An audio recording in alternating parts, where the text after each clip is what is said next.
tarpaulin cloak with possible RCM markings is still caught on the railing. As you leap in the air, a chilly breeze engulfs you, sharpening your senses. Ankles tingling from the tension, blood roaring in your ears. You are ready for your rendezvous with the concrete pavement below. He's so on the money, Breton!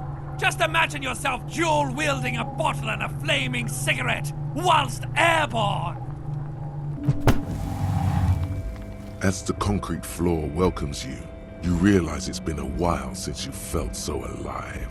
Alert, capable. Must be the adrenaline. Hell yeah. My climbing might not have been as disco as your jump, but can we still get an aces high? With your feet firmly planted on the concrete, the noise of the harbor rushes back in.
Control panel with several knobs. 2 buttons marked Marche and Arrête are faded with use. It seems to control the large crane above. A container is attached to its hook block. Marche. On. Arrête. Off. With a loud grind, the crane shifts overhead, moving a massive metal container through the air.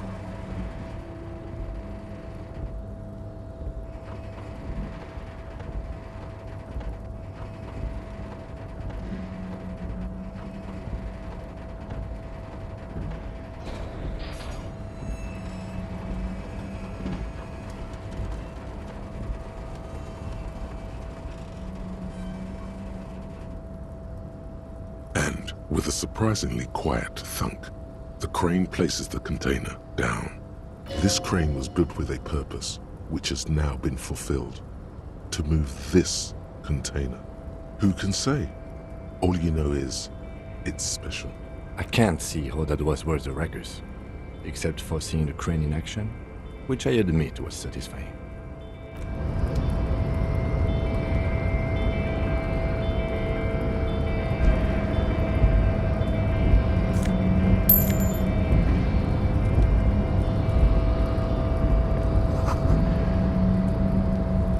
Before you stands a cargo container, just one of many in the yard. Is this like your thing with that wall again? You do? Because I don't. There are a million containers here. Why are you fixating on this one? It's a cargo container, detective, just like all the others. We are not here to interact with containers. We are here to interview the union boss. No reply. You attempt to turn the handle, to no avail. The doors seem to be mechanically locked. To your left, the lieutenant considers your actions with some puzzlement. Why are you even trying to open a door with rhetoric? Why are you what? Now is not the time to get philosophical, detective. You can do that after hours.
Container, container, I'll turn you nice and red. Container, container, put the logos on. The lyrics to this container song are being made up as he goes along. The accent is so thick, it's impossible not to notice he's Ubi, from the vanishing peninsula of Ubisund on Muindi. Container, container, used to be Wild Pines. Container, container, now belongs to Evrart. Evrart, Evrart, Evrart, he looks after everyone. Huh? Well, hey there. How can I help you, mister? The look in his deep blue eyes is as sincere as you've ever seen. Kind of makes you feel like an arsehole for no apparent reason. I see you are not a union man, mister. Did you get lost? You're not one of them scabs, are you? I mean, I don't personally mind. Folks is just folks, you know, and folks gotta eat. Just some of the other guys don't look too kindly on the scabbing kind, if you know what I mean, mister. Oh yes, born and raised in Arish, mister. Mum had to leave my dad after he got a bit violent. Took us here to the new world. I was about 10 then, too old to lose my accent then. People say us Ubis are up to all sorts of trouble with sheep and other animals and whatnot. I just want you to know there was never any of that where I come from. No. Thank you for clarifying that, sir. Oh, I'm just making some covers for them containers here. Yes I am, yes I am. So it's easier for the crane operators to spot them. Everything is so pretty and red. You and Leo look like brothers as you glance around with similar childlike wonder.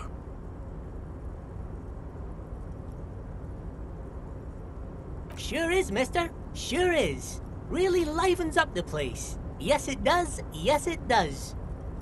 I had to break this bonding moment, but the red containers mean they are replacing the company livery with the union livery, which means this strike isn't gonna stop anytime soon. Oh, most of the guys are down at the gates, keeping the scabs from coming in. We're on a strike. The whole union is. You don't have to work when you're on strike. Ha! We haven't worked for 2 months now. So no one is working? Not everyone is down there, of course. Mr. Evrart is in his office, where he always is, and Jean-Luc is guarding the gate. But Titus and his boys got into some drunken trouble and Evrart sent them on a nice vacation, for a week or so. Oh, I'm not really supposed to talk about that. That's union business. Him and his boys stirred up something in town. Probably drank too much and got into a fight or something. I heard Mr. Evrart telling them to take some time off. Don't go all bad cop on this simple, friendly fellow. I guess the boys got a bit too rowdy and had to let out some steam. I don't really know the details. That's just how boys are, you know. I haven't been in a fight since I was in middle school. Easy, Leo. Let's keep this on the hardies. Look at him. It's not going to be anything useful anyway. Don't fight it. Better to go with the flow. I remember I was the runt of the class. The bigger boys always used to pick on me. You see, I had a bit of a temper back in the day. Flew off the handle like nobody's business. But Mr. Evrart and his brother always came to help. Once they beat old Noel Becker so bad he needed stitches on his head. Noel never started another fight with anyone after this. Mr. Evrart and Mr. Edgar are real nice guys, mister. You should go talk to Mr. Evrart. I'm sure you'll be good friends. He's friends with everyone around here. You're never getting anything useful out of him. It's good enough you found out Evrart has a brother called Edgar, and he helped Leo. Oh, that one. That should be empty as far as I know. Lots of containers here have nothing in them. They're just waiting to be loaded up. Told you. Oh, you want Mr. Evrart then? He's an awfully nice fellow, he is. Him and his brother are both nice fellows. They've lived their entire lives in this here neighborhood. Guys like Mr. Evrart and Mr. Edgar, his brother, are real good guys. Made Martinites what it is today. Mr. Evrart and Mr. Edgar and I went to the same school, we did, when we were boys. Patience. Deep down you have the mental power to keep listening.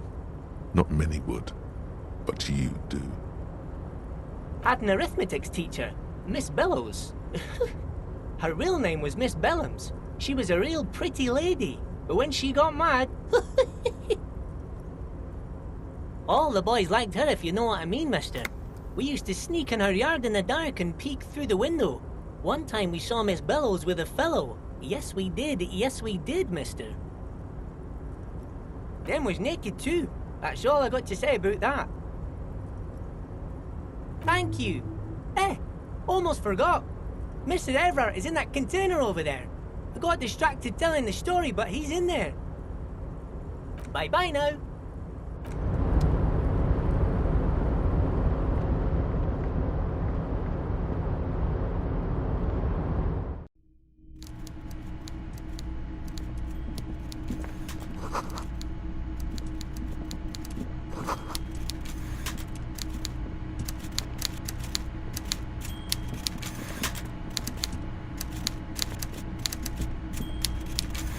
Before you is a walrus of a man seated behind a large desk.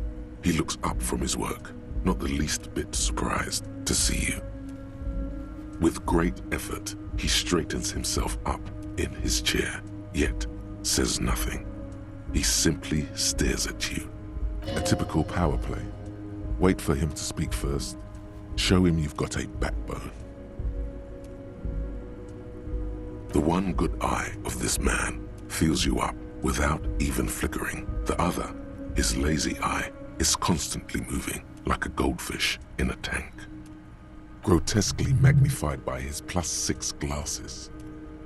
Amblyopia, a childhood condition. For a moment, you don't know where to look. It is unbearably humid in the trailer. Beads of sweat slide down the man's forehead. At first, nothing happens. His face wears a wide and self-satisfied smile. Every now and then, he smacks his big lips.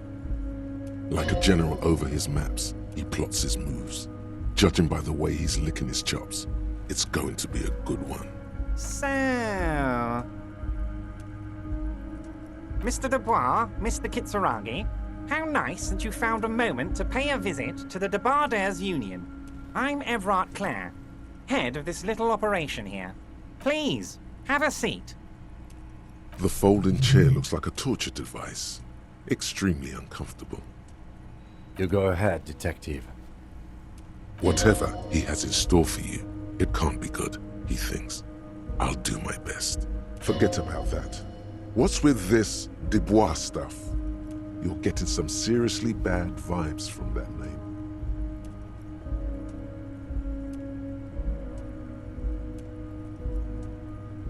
Excellent, Mr. Dubois. I can see that you're a reasonable man, and reasonable men can be of great use to one another. So tell me, how can the head of the Debardairs Union help a representative of the Revachol Citizens Militia today? The chair you're sitting on has got to be the most uncomfortable chair in the world. It's violating your backside. Oh, by the way, I heard you got a rather rude reception from a certain Lawrence Gart. Some people have no manners, it pains me to say. This should take care of that nonsense. It should be sufficient to cover your expenses for a few days and patch over your differences with a cafeteria manager.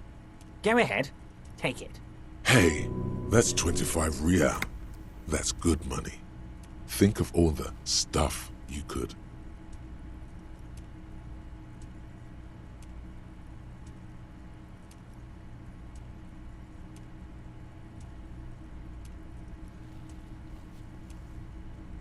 Don't mention it, but also don't forget it. I'm just kidding, of course. Is he? He's not. Now, I'd like to set your mind at ease about one other matter. Your lost gun.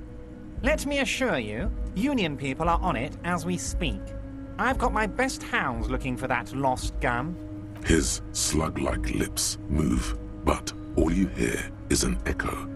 Lost gun, lost gun, lost gun. The world is swallowed by a black hole of fear. Only 2 words escape its gravitational pull. Lost and gun. I know everything, Harry. Right now, I know that you're worried. Don't be worried. Everything's going to be all right. It's not like you left it loaded. You didn't lose a loaded gun. Local children aren't out there playing with it right now, pointing it into their own mouths. It's in a safe place. I just know it. I have a feeling everything's going to be all right.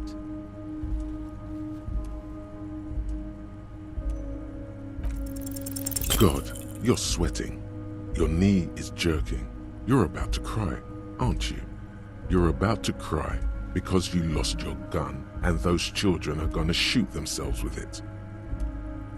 Mr. Dubois, you don't look so good. What is this, Mr. Dubois? He keeps repeating. What is he trying to pull here? You need to cool the fuck down. Chill. Mr. Dubois! Mr. Dubois! Harry!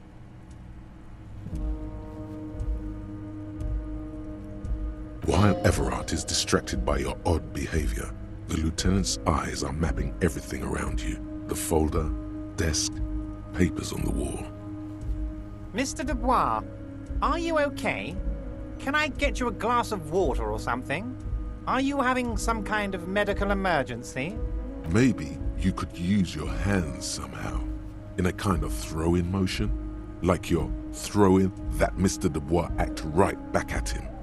He's Mr. Dubois.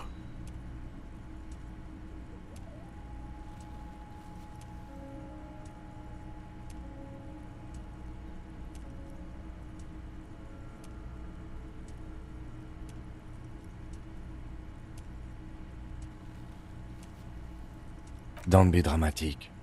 I can see your condition isn't terminal. What an odd demonstration of...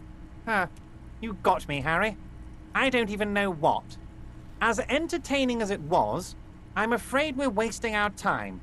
And I'm an extremely busy man, as I'm sure you are too. Okay, enough. We are here to ask you some questions pertaining to a murder investigation. Quick, here's your window. Get yourself together and ask him questions. Police officer questions. It is about time to stop embarrassing yourself. Questions will help you regain some of your lost dignity.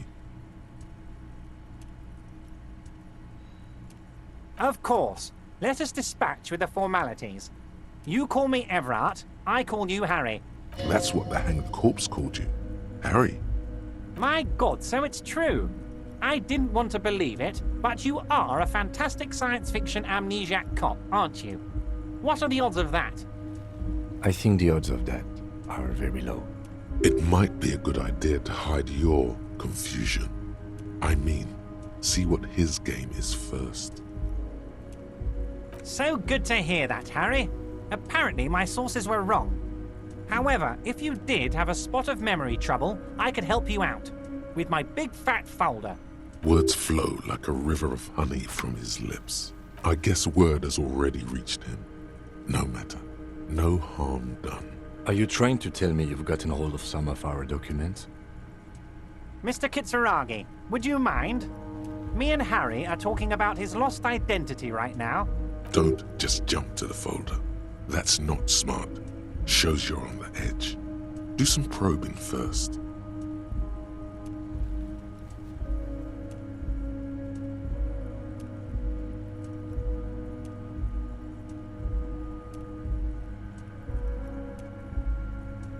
Ah, this? My friends in your organization gave it to me, Harry. This translates into, haha, you guys are so corrupt. I find that very suspicious. May I have a look? I'm afraid this is meant for Union eyes only, Mr. Kitsuragi. I'm sure you understand. Please continue, Harry. It's Harry. Harry Dubois.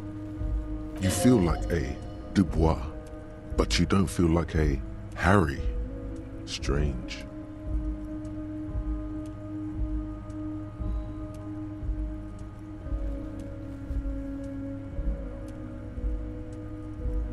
Don't be silly, Harry. Harry Dubois, that's a real man's name. A union man's. Mr. Kitsuragi doesn't seem even slightly empathetic to your memory loss, Harry. I, however, wish to help you any way I can. But of course, Harry, your precinct is the 41st and you live in Jamrock. You're a Jamrock boy. A long way from home, but that's okay. He doesn't really seem to know any more about it. Family? Harry, you're not a family man. There's not one peep of family in here. Unless you think you're a family man. Do you strike yourself as a family man, Harry? Well, yes. I'm sure you're going to make one little boy or a girl very happy and proud one day, Harry. Well, Harry, if I were to sum you up in one word, it would be apologetic. Well, you sure come off as very confident in all our interactions, Harry. You're a real man's man.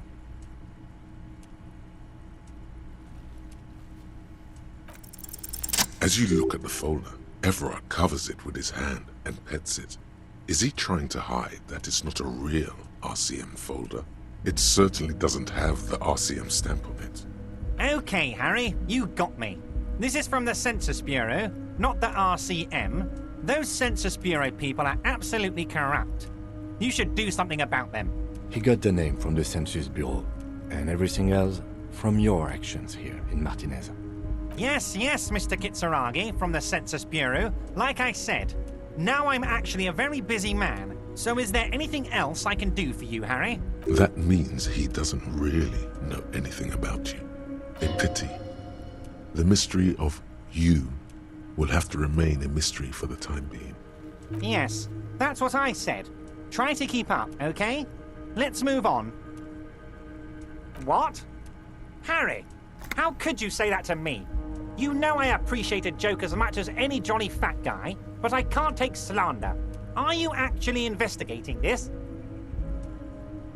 Harry, you wound me, Harry, in the heart. But I trust you to put this to bed. Do what you must, and let's change the subject, shall we? He's hiding his real reaction beneath courtesy. Thank you for your understanding. We will continue to do what we must. You too, Lieutenant. You know, I like you, but you never were my favorite. I'm a Harry guy. I'm Team Harry. None taken. Did we have anything else to do here, Harry?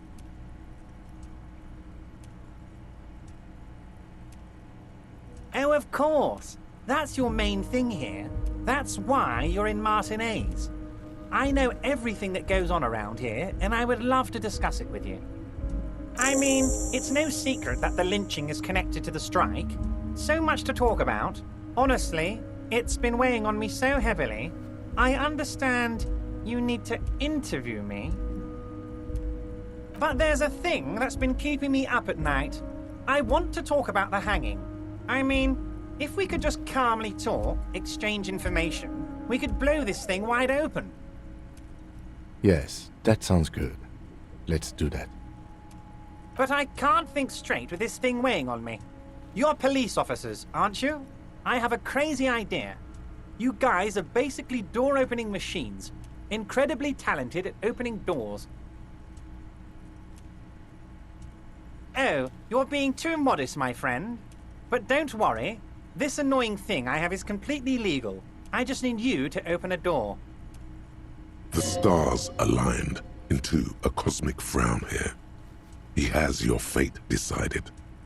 Bide your time, however, and let the stars continue their course, and that frown shall turn into a smile. Only if you play along. Harry, I'm a very busy man, and more importantly, I don't have that extraordinary physique you do. You look like you could run around all day. You want to send someone a message that the police are working for you. I repeat, I'm a very, very busy man, Mr. Kitsuragi, and therefore I must occasionally enlist outside help. So what will it be, Harry?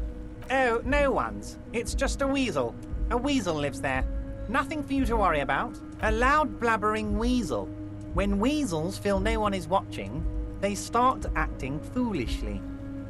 Just go there, unlock the door, and leave it open. It's been such a burden on me, Harry. I just want this to be over so I can discuss business with you. Fantastic, my friend. Just let me know when it's done and we can take our friendship to the next level. You can get the key from Manana. He's down by the gates. Manana's like a free agent in the Union. Special operations. Hardened socialist. A real free thinker too. He'll tell you precisely where the door is. One last thing, Harry. Just open the door. You don't need to go in or anything. I just want that weasel to come home and see the unlocked door. Harry, honestly, I'm just relieved you didn't get a hernia. A man your age...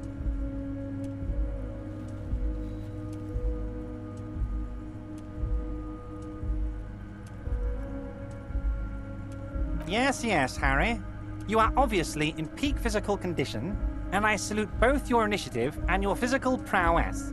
Very impressive, Harry. Very impressive. Anyway, I assure you, I am a very well-informed man. Information reaches me before I even get the chance to request it. Oh, that's very nice. I haven't gotten around to her yet. I'm very, very busy, you see. I hope you're getting along. One thing I want to make very clear, Harry, is that this is not some kind of union versus corporation situation. Everyone is just pals here. Yes, we're all trying to do what's best for Martinaise. Don't feel like you shouldn't work with her just because you and I are such good friends. I'm not a jealous guy. Whoa, that's so nice of him. Suspiciously nice. Vanished? Harry, the woman left her casserole in the oven and couldn't make it here in time for the voting. Oh, did I leave my casserole on? Better go home and check. The election can wait. When she got back, the whole thing was over. Wait, there was no mention of a casserole from Joyce. Harry. Do not fixate on this little matter. Maybe it was a rabbit stew, or a hairdryer, or an iron. The point is, her heart wasn't in it. Mine was. That much is true. His heart truly is in it. Though you wouldn't think so by looking at him. If it's spilled blood you're looking for, then there certainly isn't any in his expression or demeanor now. What do you mean, Harry? Nothing. I let him go. He's an old man, Harry. I wanted him to spend more time with his family. God knows how long he's got left. Harry!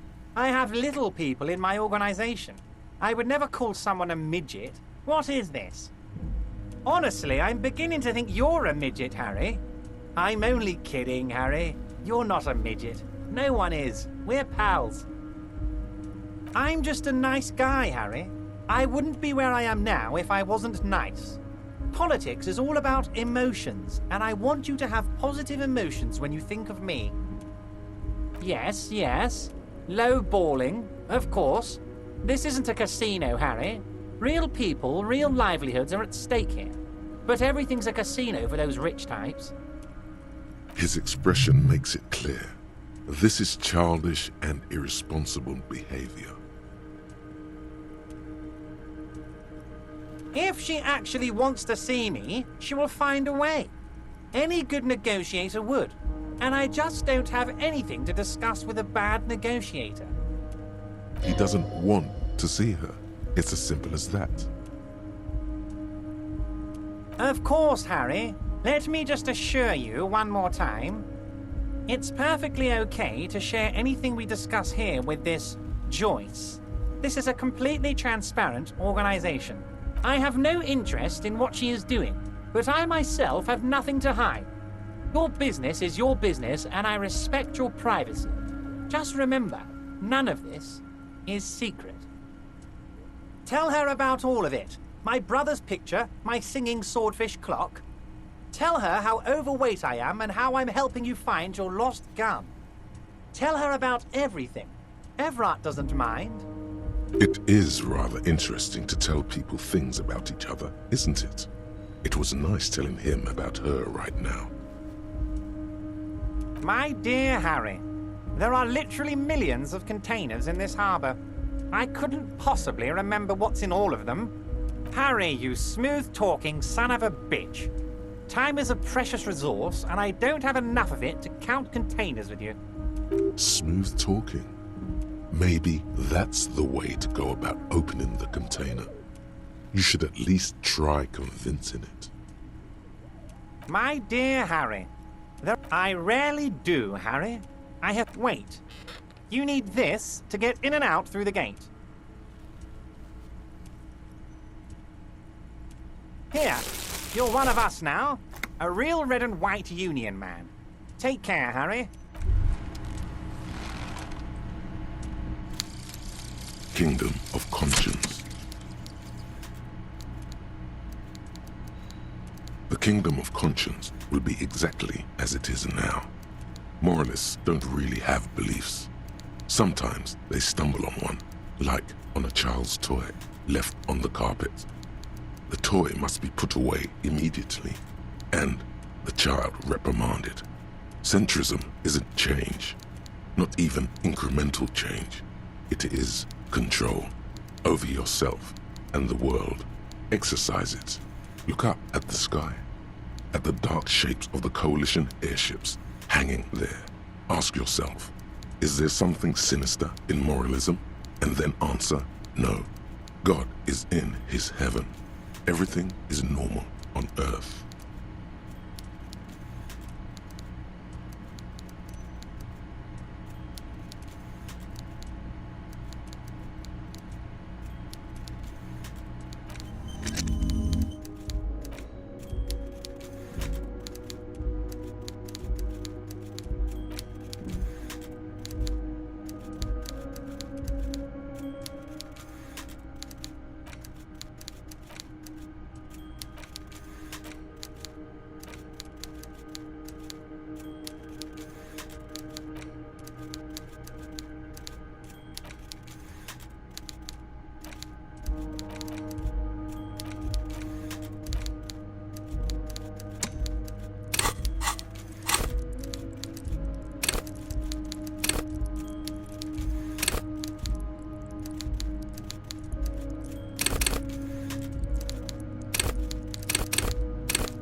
Yes?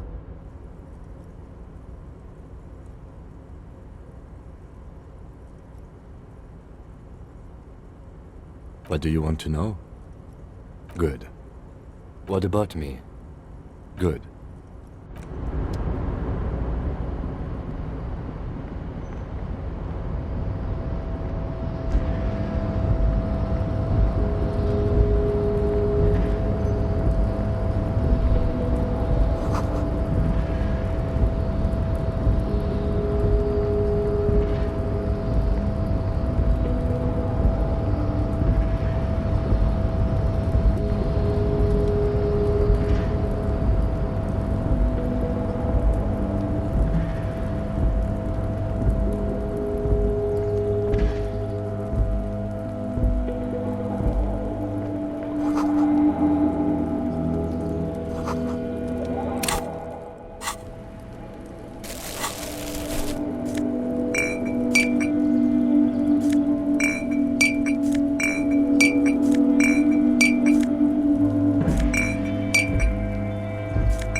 This is the night watchman's booth. The name on the door reads, René Arnaud. If you must. But please hurry. We are pretty easy to spot up here. Nothing incriminating catches your eye. The cabinets are clean and their sparse contents meticulously organized. There's a framed photograph on the table.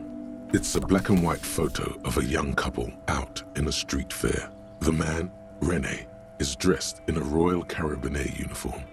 The girl is young and very pretty. She is smiling playfully at the camera. René looks like he's about to smile. This photo must be tied to some good memories. Why did you take that picture of René?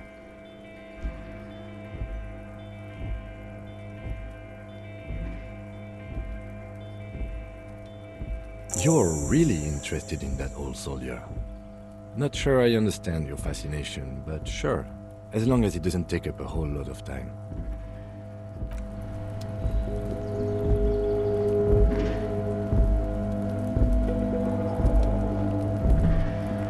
All those empty wine bottles and cigarette butts on the ground. Someone partied really, really hard here. Well, yes, I think we can say with relative confidence that it was you.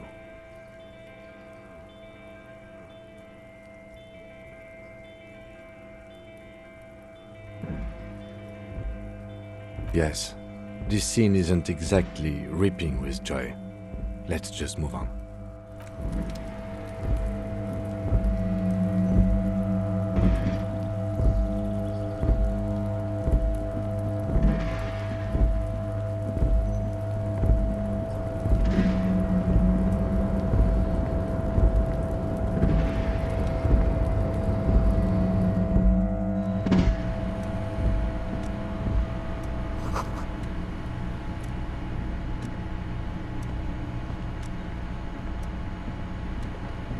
An imposing combination of a punch clock and a payphone is looking down at you from the wall.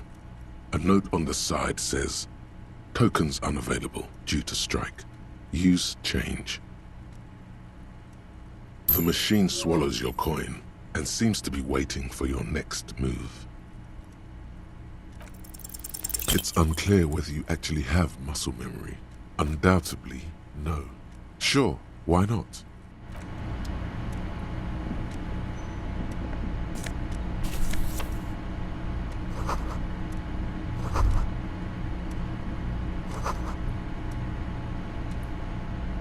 On second glance, someone has forgotten to properly close one of the drawers. It's unfortunate for the Union to just leave their paperwork lying around like this. Let's see what's inside. The drawer opens smoothly. Inside is a well-organized selection of brown folders. Hundreds of documents containing logistical data. Two kinds of transactions stand out. Materials coming into Revachol from the outside world, from Muindi, Grad, and even Ilmara, and the same materials being handed over to companies inside Revachol. Kuron, Coal City, La Delta, and Jamrock are listed among the many districts where the imports are being sold.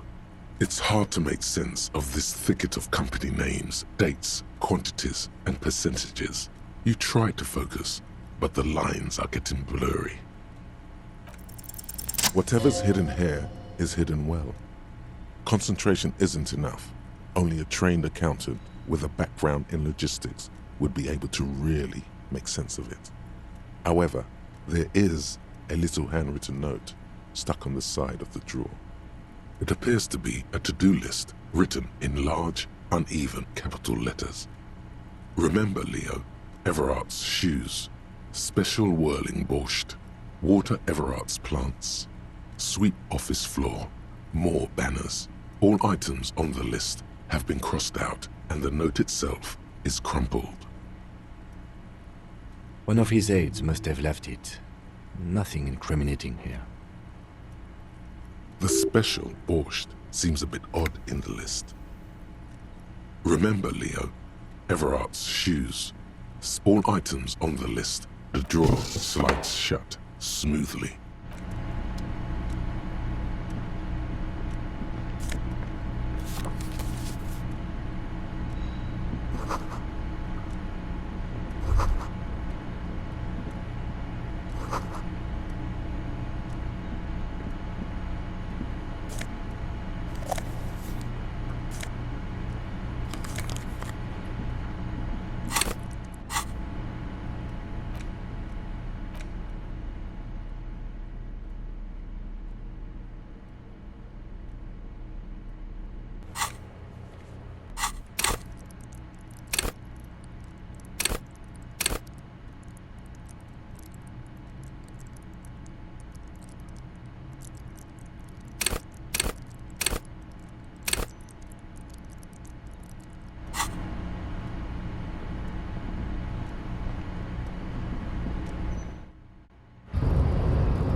The tear machine step. Your bottles clunk.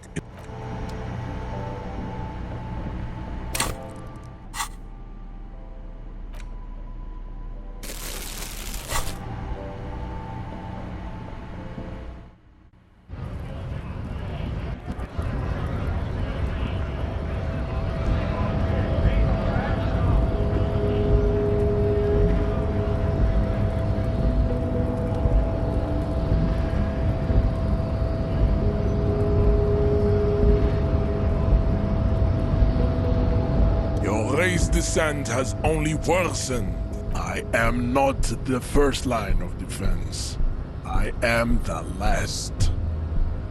In addition, these so-called hardy boys are an effeminate clique of bodybuilders.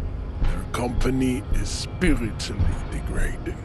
You pick up on something artificial in his tone, like he's putting on an act. This is unlike him. He is usually more himself.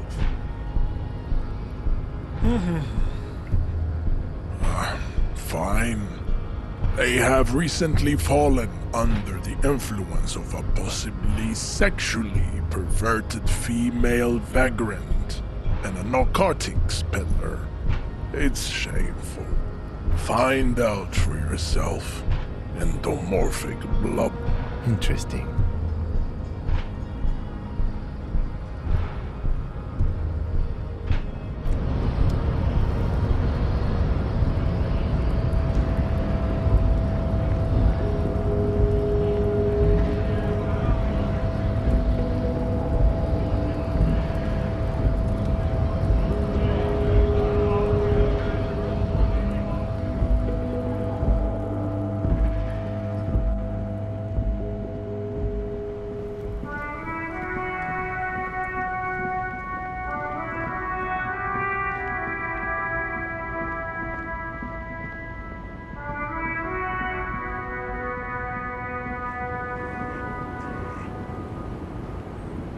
The woman is still hunched over the railing. Huh?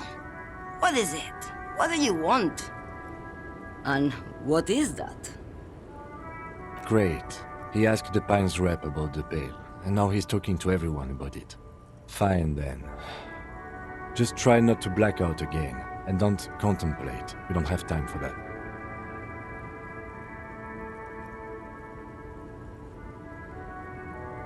That is exactly what I didn't want you to do. Ma'am, my partner wanted to know if you work in Pale Transport. No offense. But your partner? Seems like a bit of an idiot.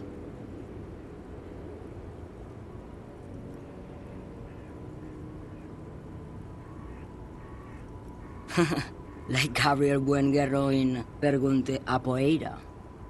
You're the opposite of me, then. I remember everything. Even things I never knew. The smell of liquor on Gabriel's lips after the shoot. In the motor park. The roses on the day of Franco Negro's coronation. On the grand stairs of Ryle. The smoke from the Fowling Piece when Dolores Day was shot. The look on her face, like an orgasm. The wound in her chest. My hand in my father's hand. Except I never had a father, and I never shot her innocent Dolores Day. Thought insertion? Dithering? The Grad Catalan Magistral? It's more than dangerous. It's sad. But at first I had to make a living. Now, when you've seen it all go away like that, rolling off like the sea, and then come back to this?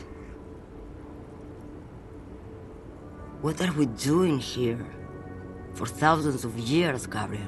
It doesn't have to be like this. We can just give up.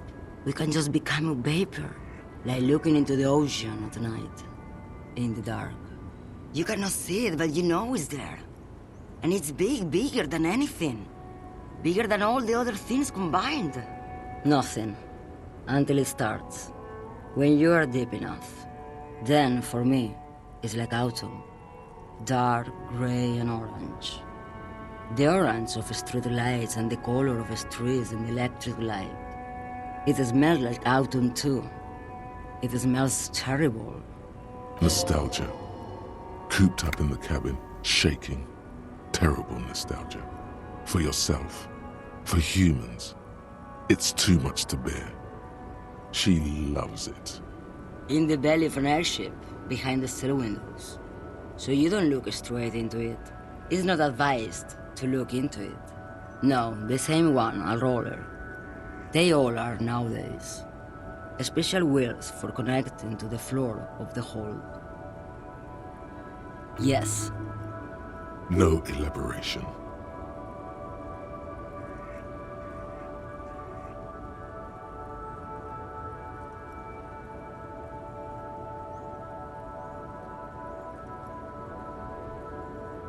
They say there is a point, one that I have not crossed. In the Pale, super deep. If you stray too far, of course, on the U41A, or in Lomonosov's land, where every step you take is one step further from home, no matter the direction. It's a point you cannot come back from. Your mind becomes so radiant with the past, there is a flip. Instead of writing, it erases memory, nearing some kind of indescribable finale. Maybe you've been down the motorway south. It's a story as lone horsemen tell. Lone horsemen, Sheriff, not Pale drivers. Way beyond the established Pale that's lit by radio frequencies, where it goes silent and dark. And the process begins, erasure, kilometer by kilometer, in any direction. The motorway south is a road you cannot come back from. In the center of this town, there's a ghostly motorway, she sang. They say I've been away on a kind of holiday. No one knows what's at the end. I've only glimpsed the beginning. I've only felt it in the distance, when I was a child. A child rowing on the lake. Josiana. There is nothing more to do now. She's far away. She is receding in the clutches of some indescribable scattered emotion. A child descending. You've fried both your brains enough for today, Detective. Let's get some air. This one's far gone.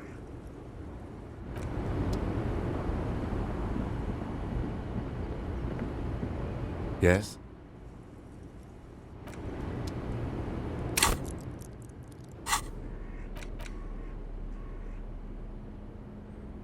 An intricate web of blue lines stretches across the torso of the hanged man, from the right shoulder to the solar plexus.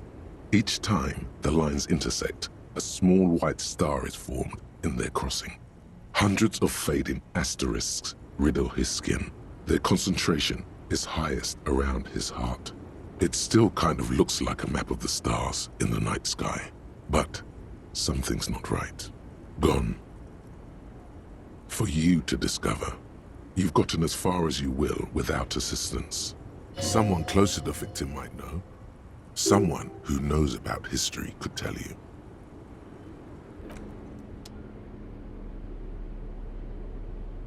The bullet is safely sealed away in a plastic bag bearing the RCM stamp. Kim has filled out the label on the bag with the item number, case number, and date and location the bullet was found. Beside his orderly handwriting, the bullet looks especially sad, like a tiny, shriveled head of cauliflower. What? Well, if I was the bullet, which I'm not, I would say, find the weapon that shot me. If we find who owns it, we will have likely found who used it, possibly to kill our victim. In conclusion, the more we know about this bullet of yours, the better. The squashed bullet has some sharp edges where the jacket has split open. It feels cold, even through the bag. You wouldn't ordinarily have cause to handle jacketed bullets. The citizens' militia uses cast bullets only. Little pebbles of metal loaded from the muzzle, usually in a cartridge. The jacket of the bullet is made of a yellowish metal. It has blossomed out to reveal a dark grey core. The base of the bullet is close to 5 millimeters in diameter. You can just about make out a few striations near the base of the bullet. Little hairlines, linear. It feels standard. It's quite destroyed. Some of the fragments are still lodged in the wound. What can you say about the bullet so far? A jacketed bullet. Okay. It would have been shot from a military-grade breech-loading rifle, not from a muzzleloader, like those typically found on the streets of Martinez. Highly unusual. The people of Revachol haven't carried breech-loading weapons like this for nearly half a century. Even the RCM uses ordinary unjacketed conical bullets. This is strange. Very strange. I like this, officer. Strange means unique. Unique means incriminating. We need to find the gun that shot it. Something tells you that won't be anytime soon. This'll have to be one of those epic tasks that's open for a while. You can't remember what happened last week. What makes you think you're going to remember arcane firearm models? The front of this quarterly journal features a large satirical portrait of the late King Friesel. From the sides of his head, a pair of white antlers spread to the corners of the cover. Because white antlers are one of the symbols of communism, they represent a society in accord with the natural world and at the same time above it. Because Friesel was incompetent, foolish, and cruel. In short, the embodiment of everything the communards wished to overthrow. It's satire, you see. To your disappointment, there aren't any full-color pictures to direct your attention. After rifling the pages with your thumb several times, you return to the table of contents. The magazine is divided into several sections. International developments. Comrade, as you know, this journal takes its name from Mazov's immortal expression, du cristal à la fumée. This was his way of describing the way the rigid, crystalline structures of capitalist ideology turn to smoke under communism. But, like the structures of capitalist ideology, we too are at risk of going à la fumée, unlike many publications which are content to spoon-feed their readers reassuring drivel. La Fumée is committed to telling the radical truth, even when that truth may drive away potential subscribers. Only 4 issues in, and it sounds like they've already alienated their readership. So please, if you value our radical Mazovian perspective on contemporary politics, culture, and international affairs, please consider subscribing today. What do you expect? It was laying around the office of the Debarders Union. They're probably bankrolling the thing. You flip back to the front of the magazine. The table of contents unfolds before you.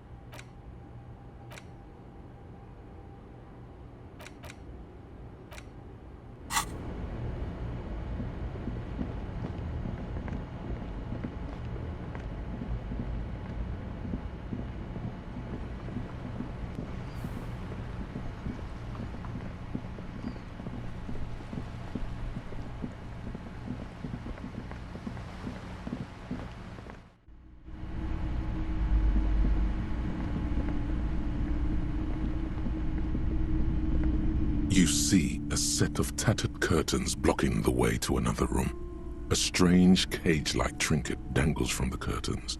Excuse me, officer. The back room is strictly for employees only. Nothing. Why aren't you browsing the books? Don't you feel compelled to look at the books? You ought to. She speaks almost as if she's trying to put a spell on you, urging you to buy more books. Oddly enough, the more she tries to draw you away from the curtains, the more alluring they become.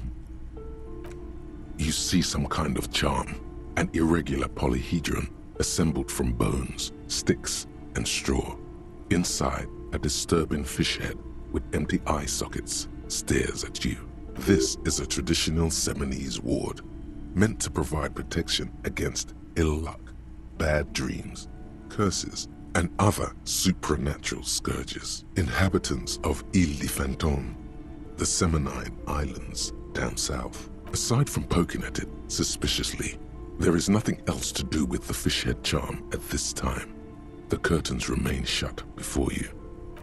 Just as you're about to pull apart the curtains, the petrified voice of the shop owner cries out once more. Sir, don't touch that. I told you it's off limits for the customers. Parapsychologically speaking, we're done if you decide to open them. I won't be held responsible for the consequences. It's too dangerous. She looks away, mumbling. Why is everyone always messing with the curtains? Why can't they just buy books like normal people? You do? My God, even more reasons not to mess with the curtains. Just step away, dear sir. Thank you. Let's just talk about this first, all right?